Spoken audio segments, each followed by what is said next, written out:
You're listening to the Talkative Toastmaster podcast. I'm your host, Melanie Surplus. In this podcast, we explore how Toastmasters can help you to polish your public speaking skills, communicate with confidence, and amplify your authenticity. You'll hear from my fellow Toastmasters and I how this global organisation has impacted our lives for the better and how it could impact yours. Now, let's get talkative. Welcome, ladies and gentlemen, to episode 13 of the Talkative Toastmaster podcast. Today, I'm joined by this year's Area 26 Director and fellow Toastmaster, Geoff Roberts. Geoff is a member of Mad Chatters Toastmasters and has been in Toastmasters for 5 years. Geoff, welcome to the show. Hey, Melanie. Thank you for this opportunity to talk about Toastmasters, one of my favourite subjects.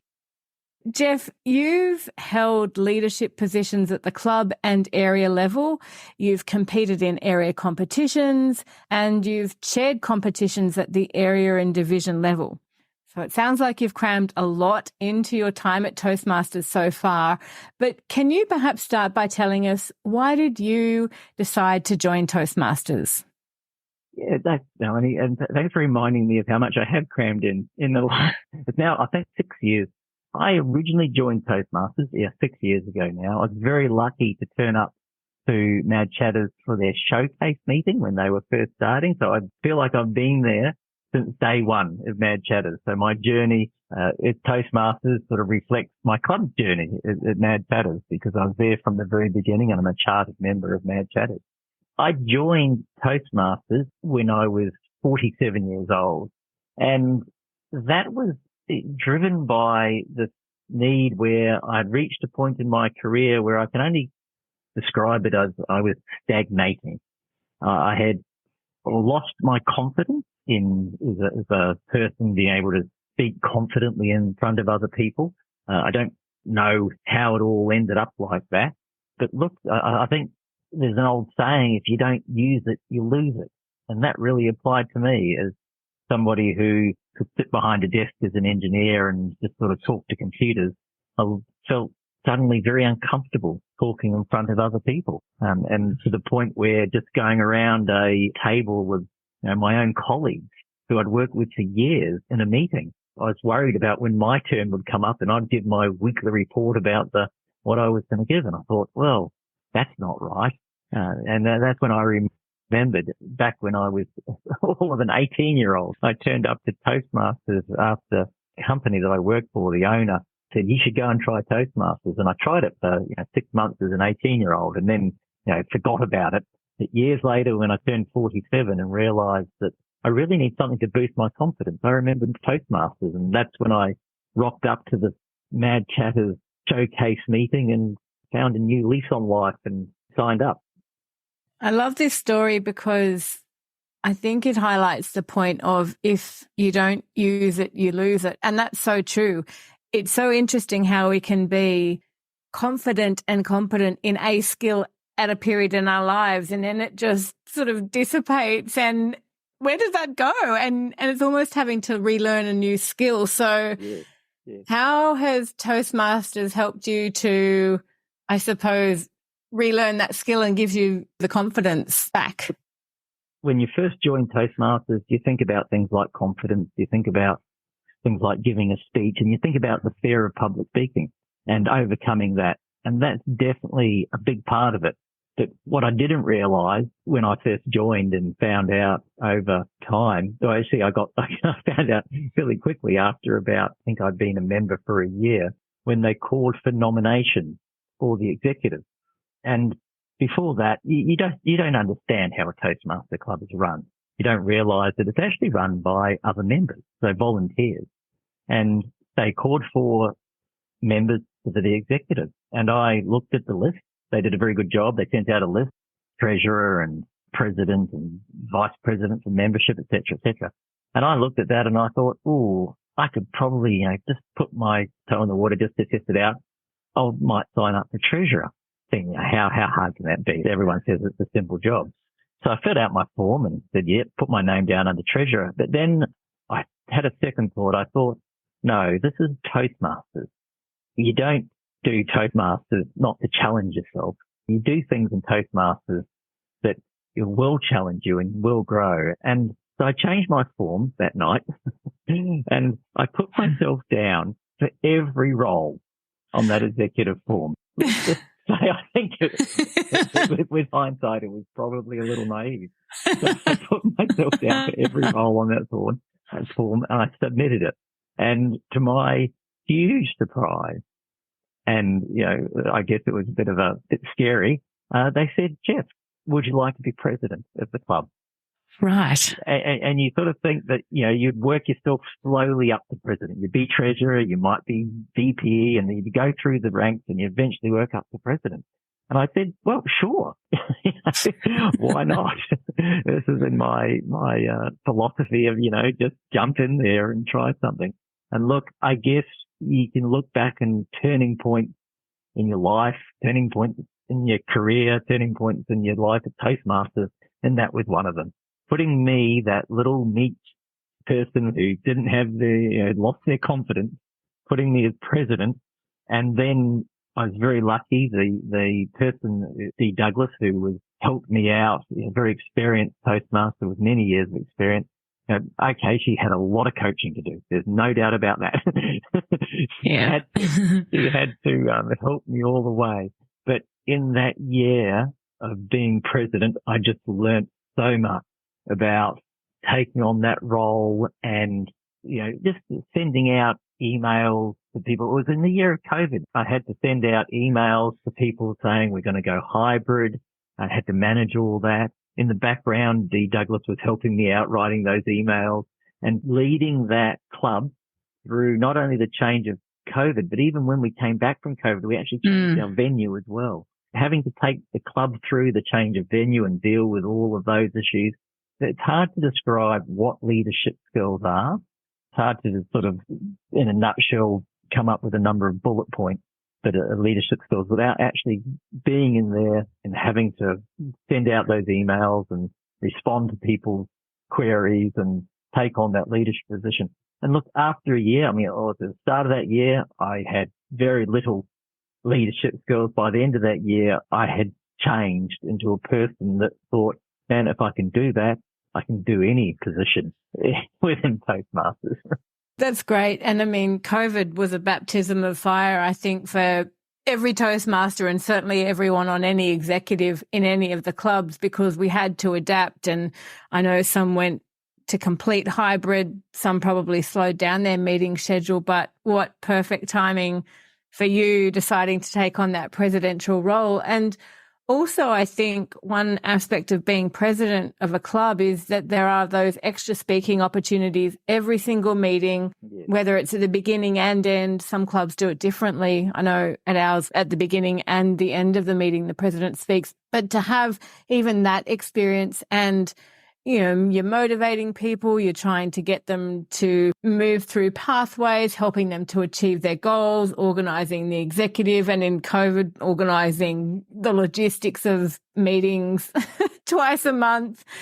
A lot of skills, and there was a lot of moving parts in all of that. So I think that's one of the aspects of Toastmasters and Toastmasters leadership roles that people don't necessarily understand until you're doing it.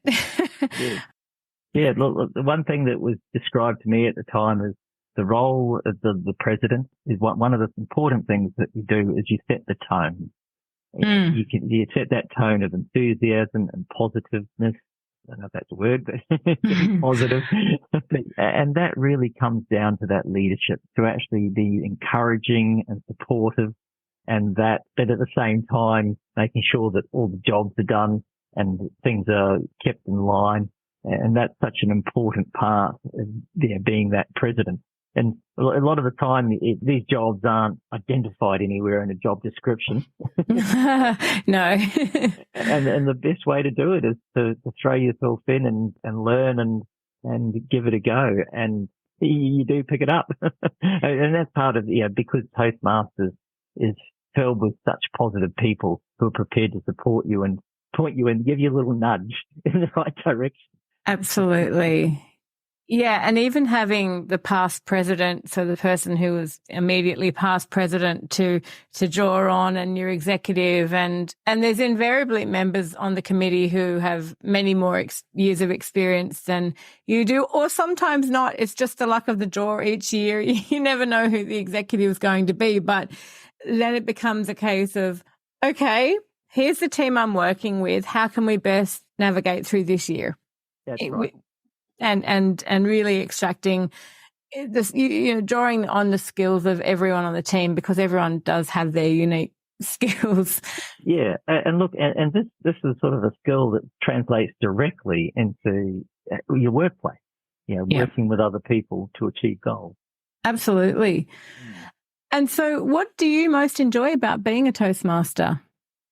Look, I guess the reason why I joined Toastmasters was to get my confidence back. I'd been to university, I'd been to high school, and that's when I used to give public speeches there, or just the classrooms and to university people as well.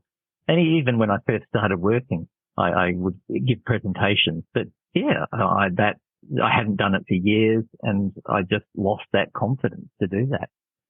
Look, the other things I get from Toastmasters is evaluations that we do at Toastmasters are just amazing.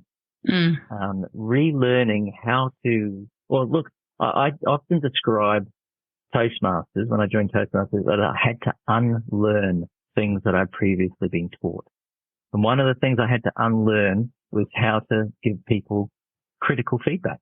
So coming from a university academic background, you give critical feedback, you end up hammering people for all their little minute Right.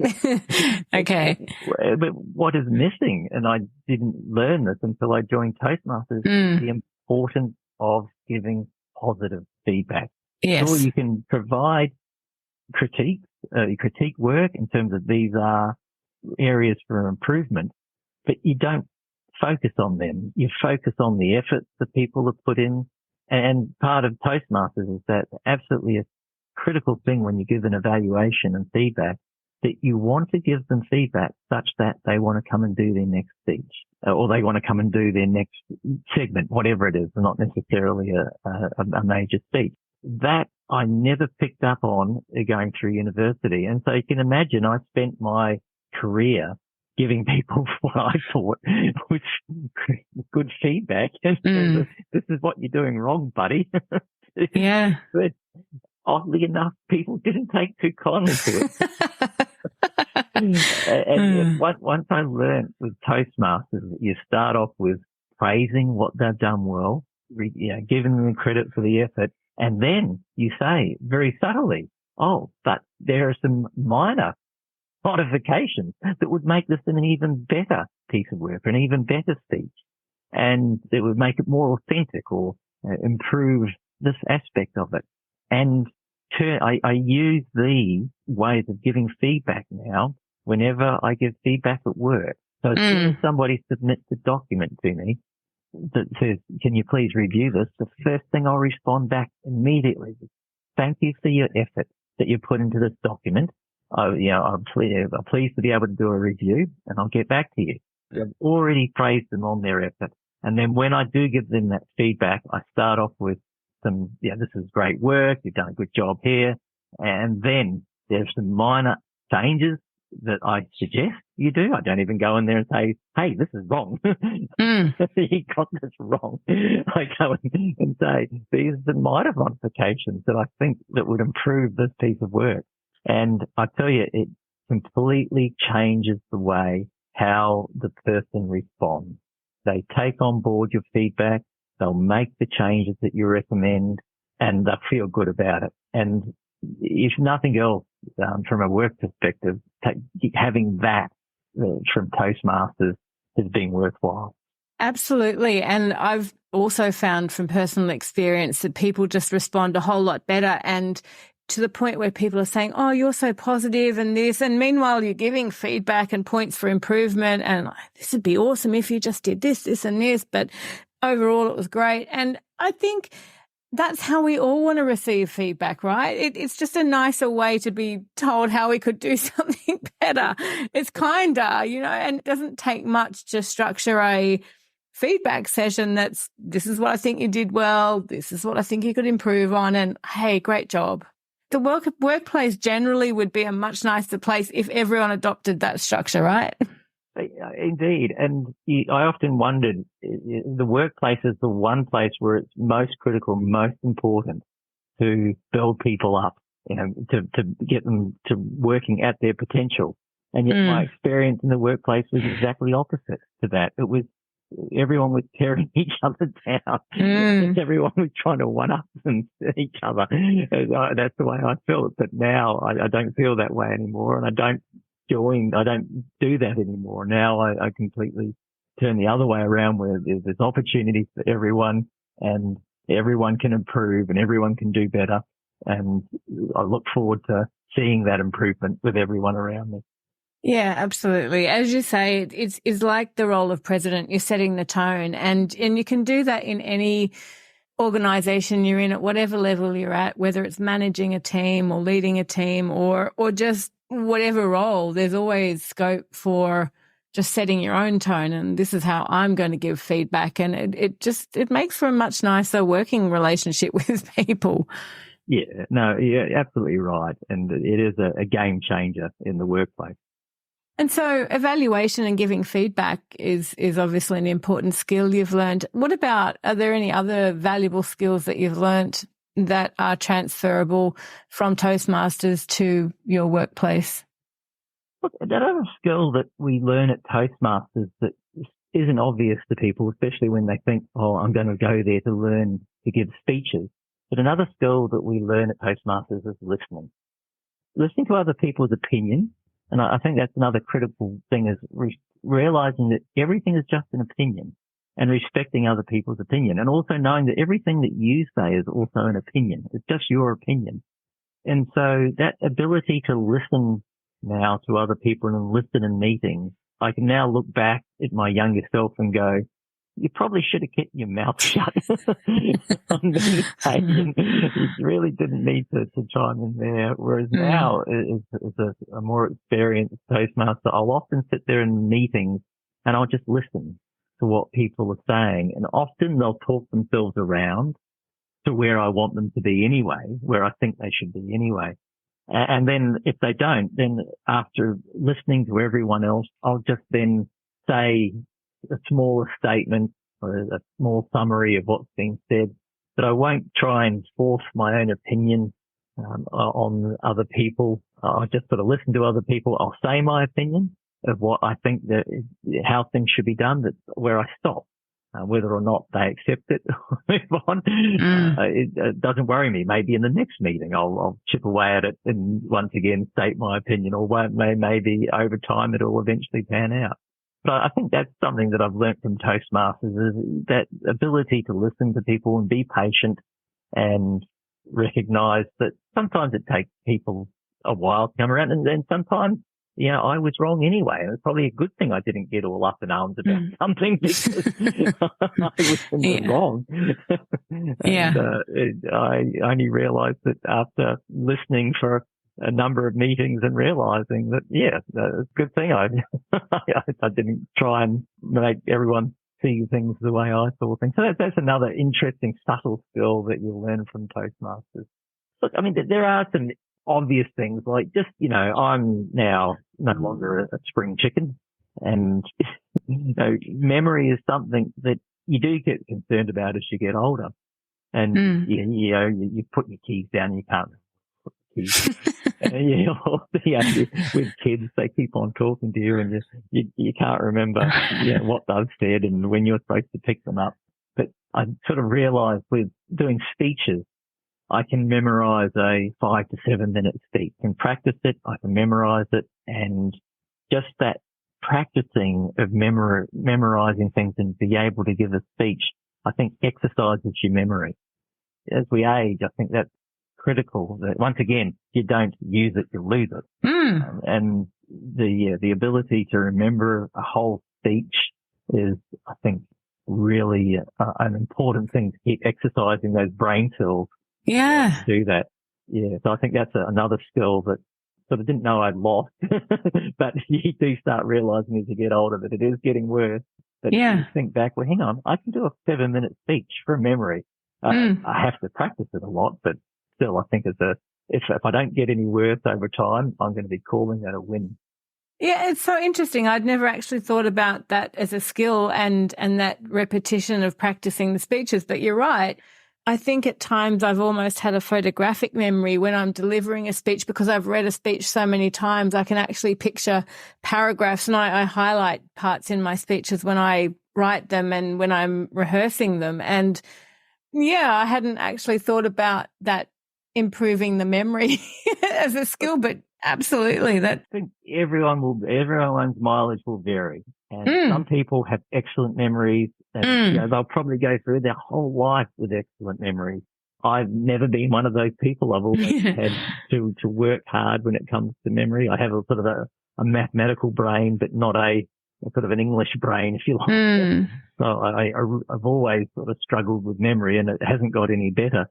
But I do find comfort in the thought that, oh man, if you can still remember a 7-minute speech, your memory absolutely, that's still a good sign. And I think you just have to keep exercising that as you get older. Definitely. In terms of leadership skills or transferable leadership skills, in your role as area director this year, where you're working with a number of club presidents, me included, and running the area contest and really helping clubs to function and to function in a healthy way, what kind of skills would you say that's teaching you? You're sort of 6 months into that role. How's that working out for you? Yes, area director has been, as with all positions that you take on in Toastmasters, when you first start them, you don't know what you're doing. and so area director was much the same as that. And I'd like to think that in my club, I'd been the president, I'd been a secretary, I've been a vice president for education, and that might be it. So I've been in a number of roles, and I think they all add to your role as area director. If I had signed up to be an area director 5 years ago or 6 years ago when I started, I would not have had a hope of functioning as an area director. And only by being president and by being a VPE and a secretary and a VPM, that was the other vice president for membership, did I develop those fairly intangible leadership skills that has allowed me to really have the confidence to operate as an area director. So you sort of realize, I mean, there's also a lot of support from Toastmasters in terms of previous area directors have put together some wonderful material that you can read on how to be an area director. And it is as they describe it, as a service leadership position where you're there to serve the club. So you're not there to go in and tell the club, this is what you've got to do. You're there really as providing a service to the club and providing that link between the clubs and the rest of the Toastmaster hierarchy, the Eastern Division in our case, and then the next level up, the District 69. Understanding your role and the limits of your role, the scope of your role, I think that's also an important thing with being the area director. But look, I think a lot of it comes down to, if you like, the confidence that you got from being the president, being able to know that you've got every right to send out those emails. Yes. To say, hey, everyone, we've got to organise a conference. Yeah. And that's your role, and everyone will be expecting it, and to have that confidence. But then the other thing is that you get from being a VPE, that's a Vice President for Education, where you're setting up the agenda every week or every fortnight club, and you're chasing people up to do different roles. But you also have to play that side of being responsive, or I think a word for it is pivoting, where if somebody has to pull out, you have to pivot. If something goes wrong, to work out what to do next. And that, I think, the VPE role prepares you for when you become an area director. When you're the main job for an area director, the biggest task is organising the area conference. And in there you have to organise numerous roles, judges and assistant judges and chief judges, also all the Toastmasters to come and be there on the day and the food and everything. But at any time, somebody can come and call you up and say, your test speaker, I can't make it that weekend. Judge, I've got to pull out. And those sort of things would normally throw you, hit the panic button. Oh, I thought I had it all organised. And that's different from the workplace. In the workplace, to the large extent, people have to be at work. Yes, yes. So you have more sort of expectation that to ask somebody to do something, that they're going to be there. Well, yeah. Toastmasters, you don't have that. So No. you got to be more flexible, more prepared to pivot, more prepared to change. I think that's one of the key things. But look, having said that, I'll say that the workplaces have changed. If you go back 20, 30 years, workplaces were more hierarchical. Yeah. In the sense that a boss would tell their subordinate to do something, they would do it. Now, that is no longer a philosophy in workplaces. That's no longer. Nowadays in workplaces, you don't have that hierarchy. You're more working across team boundaries with other people from other teams. So no longer does that person that you need to do that role guaranteed to be there to do it. Yeah. They might have other priorities. Another project might take a higher priority than yours. You're left there with, I've got a role to fill that I need to now find somebody else. Yeah. So, although I say that Toastmasters is not like in the workplace, I almost want to retract that now. Go back and edit that. It's more like that now, where people are no longer, can you pull out the big stick and say, you must write this document for me, or you must do this document or whatever. You now have to say, look, are you available? And what are your other priorities? And okay, if you've got other priorities that you need to do, I need to either find somebody else to do it, or I need to go and see if I can influence your priorities with your manager. Exactly. To come and do that. That's exactly what we do at Toastmasters. So yeah, it's a good mix. I definitely think that trying to organise people in volunteer organisations is actually harder than managing people in the workplace, because, as you say, in the workplace, there is the expectation that people are going to at least be there each day, whereas in Toastmasters, we're never quite sure who's going to turn up to meetings, who's going to pull out of roles, who's going to be available to volunteer at the last minute. So, yeah, I actually think trying to get volunteers to act in a coordinated way can be harder than actually in the workplace. But I think as well, in both situations, whether it's work or Toastmasters, and trying to encourage people to do particular things, that's where the persuasiveness in communication comes through. And if you're a confident speaker and you can present your case in a logical, well-structured way, which we learn at Toastmasters, then it's going to sound better in either environment. It's just going to come across better rather than a garbled mess or a carrot and stick kind of scenario. Yeah, you're absolutely right. To be able to speak confidently in a meeting, in a workplace, makes the world of difference. Be able to trust yourself, be able to speak with confidence. People do listen, as opposed to when you and and maybe this, maybe that. No, you just go in there, you put on your Toastmasters and you just tell it how you think it is, and people seem to really do respond to that well. So yeah, you're right. When you give a structured view of what needs to be done, people will listen. So that is something you get from Toastmasters. But another thing with being area director is recognizing that as a leader, you're not there to do it all. People will help you. And one of the key things that they tell us at the district leadership training is you're not the first person to do this. Yes. Every year this happens, which means there are people out there in the club who know what needs to be done, and you need to try and identify them and ask for their assistance and ask questions about how things need to be done. And I think that's an important thing to recognize when you come from a technical background where you're the person who needs to solve all problems. When you get into a leadership problem, you're not the person who needs to solve all problems anymore. You're there to coordinate. You're there to to ask. You're there to delegate. And I mean, I like to, and with hindsight with my area directorship so far, I can definitely see there are opportunities where I could improve and have done delegations and engaged people more. But look, that's all part of it. I'll get to the end of being area director, and finally, when I finish my role here, I'll go, okay, I think I know how to be an area director now. But up until then, I'm going to be learning.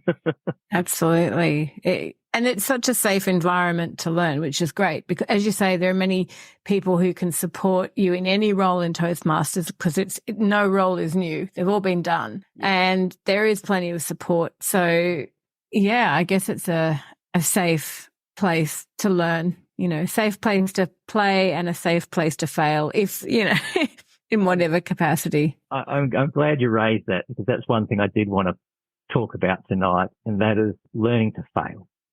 I have saw this great quote recently where if you're not making mistakes, then you're not trying hard enough. Definitely. It's an interesting thought that, if you want to stay in your comfort zone, if you want to stay in your area of expertise and be the one who never makes mistakes, you won't grow and you won't become a better leader or a better technical person or whatever. Because my opinion is, yes, you got to challenge yourself and be prepared to make mistakes. And that's something that you get from Toastmasters because it's such a supportive environment. Everyone's there. You will not find a more supportive environment that if you make mistakes, everyone wants to see you succeed. Everyone understands that you make mistakes, but also understanding that mistakes aren't the end of the world. I don't have many pet things that blame our school system, but educating kids to want to get 100%. If you get 100% on that maths exam, you've nailed it. You're perfect. But what have you learned? You haven't learned to make mistakes. And I guarantee, regardless of how well you do at school, once you get out, at some stage in your career, you're going to make mistakes. Because of the pressures and the dynamic environment of a workplace. In the end, things are going to go wrong, and you need to learn how to handle that and respond. And if you make a mistake while you're standing up giving a speech or being a Toastmaster in front of everyone else, of all those people, what could be worse? Right, exactly. And yet, I tell you, as a Toastmaster, you have to live with it all the time. You always make mistakes, and that's just part of being a Toastmaster. And you learn to respond to that, whether or not it's with a quick response or just an apology, and moving on. And that, I think, a skill that I've learned in Toastmasters, that you'd never think of when you're first learning. I think when you first join Toastmasters, there are the two things that I can quote when I tell people, what have you learned from Toastmasters? I said, I've learned to apologize. I've learned to say, unfortunately. Unfortunately, I could not get that document reviewed for you. I apologize for not turning up to that meeting on time. And people's response is so much different than if you try and make an excuse for not being able, I couldn't make it to the meeting because, my kids were, things, or I was too busy doing something else. People aren't interested in excuses. Whereas a simple apology, I apologize for being 10 minutes late, and move on. And then saying, when somebody asks you to do something, unfortunately, I can't get that done for you because I have these other priorities. And I tell you, I roll them out at work all the time. People respect that. And I tell you, probably being the biggest change in my work. I love it. Career than anything else is being able to say, look, I can't do that. I failed. I apologize. Let's move on. Let's find an alternative. Oh, that's great. I love it. I love it. You would never think when you join Toastmasters to go and learn how to do a 5-minute speech, think that you'd learn all these other skills. No, they certainly pop out. So what would you say to people out there who are interested in Toastmasters but are mildly terrified of going to their last meeting? They might have been putting it off forever. What would you say to them? The first thing I would say is you don't go to Toastmasters because you're a confidence seeker. Why would you go to Toastmasters? Recognize that everyone you see at Toastmasters who gets up there and gives a speech started off as a nervous Nelly, petrified, absolutely, shaking in their boots to get up there and speak. And that's the way person who still looks a bit nervous, right up to the person who addresses a district conference or does an international speak up at that level. You realize that they all started off where you are in terms of your ability, and they grew from there. So I think that's the most important thing to realize, that no one in Toastmasters was a magnificent speaker when they started. I don't like having many regrets in life, but I do regret not sticking to Toastmasters when I turned up as an 18-year-old. I think it could have completely changed my life. Yes. But look, having said that, it is never too late. These days, we're told that part of our well-being is having connections. And guess when you're at high school or you're young, you have lots of social connections. You don't realize that. But as you do get on, you start realizing that, yes, connections are important. And whether or not you join Toastmasters or some other club, you can join a lawn bowls club or go cycling club, any club you like. Join up a club and you get those connections, you meet new people, you interact with people, and that's all really important for your well-being. And Toastmasters is just one of those clubs out there which provides excellent options. Definitely. I think just even that networking aspect with people from completely different backgrounds that you're likely to come across at work or in other clubs. The clubs have such a mix of people, age ranges and backgrounds, and I think that's one of the most interesting things about Toastmasters. And yet the common aspect is everyone is there to support each other and to improve themselves. So what's not to love about hanging out with people like that? Yeah, I mean, look, one thing that you'll find in Toastmasters meetings, and we all find it, is we have a good time. And we often say, the best way to learn is learn while you're having fun. And I've never been to a Toastmasters meeting where I haven't felt better after the meetings than when I walked in. It's an uplifting experience, and it's just motivating and inspiring. You meet people who inspire you, and then hopefully over time, maybe you'll inspire other people to become a better speaker and more confident.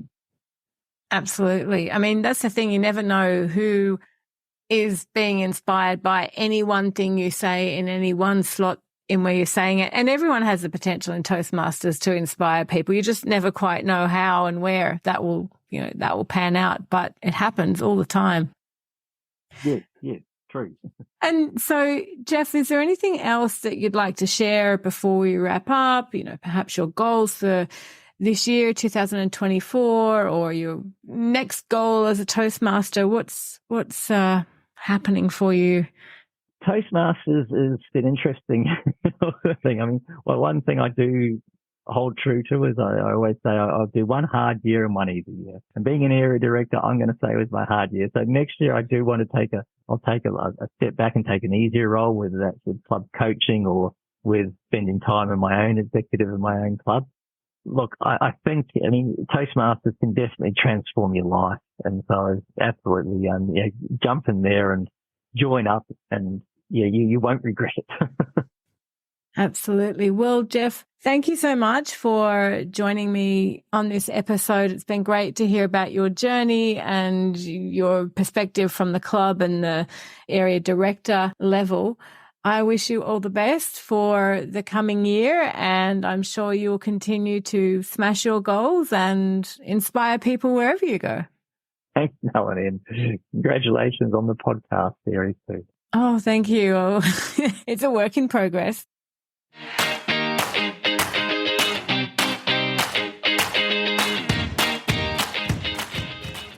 Thanks for listening to today's show. Head to talkativetoastmaster.com where you'll find the show notes for this and all other episodes, as well as links to some awesome Toastmasters resources. If you found value in today's content, I'd really appreciate if you could share it with friends and colleagues who may be interested. Or leave a review on iTunes. This helps more people to find us. Until next time, remember the words of Guy Kawasaki. Simple and to the point is always the best way to get your point across. Have a great week.